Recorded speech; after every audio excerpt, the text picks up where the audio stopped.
Hi, this is Judy Saalinger from Lasting Recovery, San Diego's premier outpatient alcohol and drug treatment center. And today we're talking about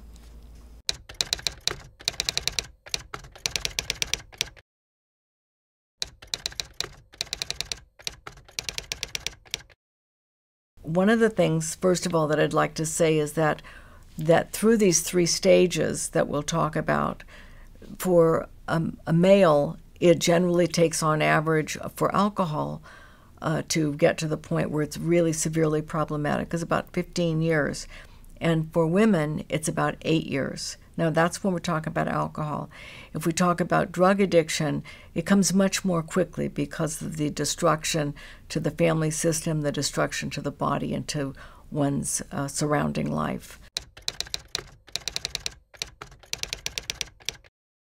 What people will find is that they're drinking more than just a couple of glasses of alcohol.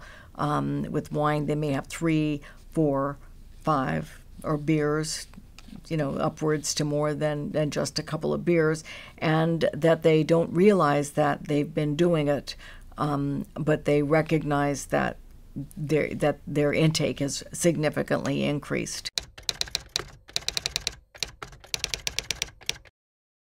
Alcohol, because of the damage that it and drugs, the damage that it does to the brain and body, is that it creates us being more anxious.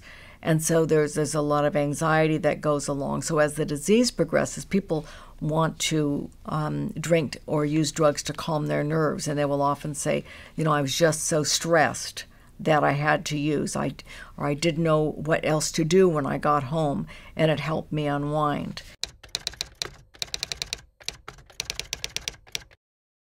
The next thing that happens with people in this early stage is that there's a desire to keep on going when other people stop drinking or doing drugs. It's the people who do the cocaine, they go home and they're doing it at home, or people who are buying a bottle on the way home after they've had a few drinks with their friends, or the ones that stay late at the bars, or the ones that stay up late and drink or use drugs, beginning to do it by themselves. The other piece is an occasional memory lapse. And so it may not be a full blackout where people have a period of 2, 3, 5 hours or a day even when they don't remember, but there's memory lapses in what was said and done. And that's another sign of that early stage.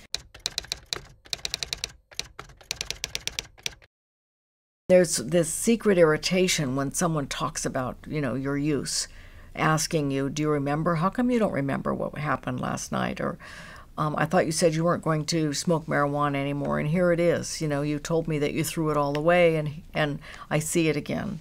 Or the cocaine use, or the heroin use, and people, see foil in your room or needles or something. And so a lot of that can start with the early stage. The other piece then that begins is a rationalization. So people start rationalizing their behavior because they really didn't intend to use as much as they did. They just can't figure out how come they got carried away with it. So the rationalization starts, and this is the development of denial. And later we'll go into what some of the symptoms are. As the disease progresses, the denial even grows stronger.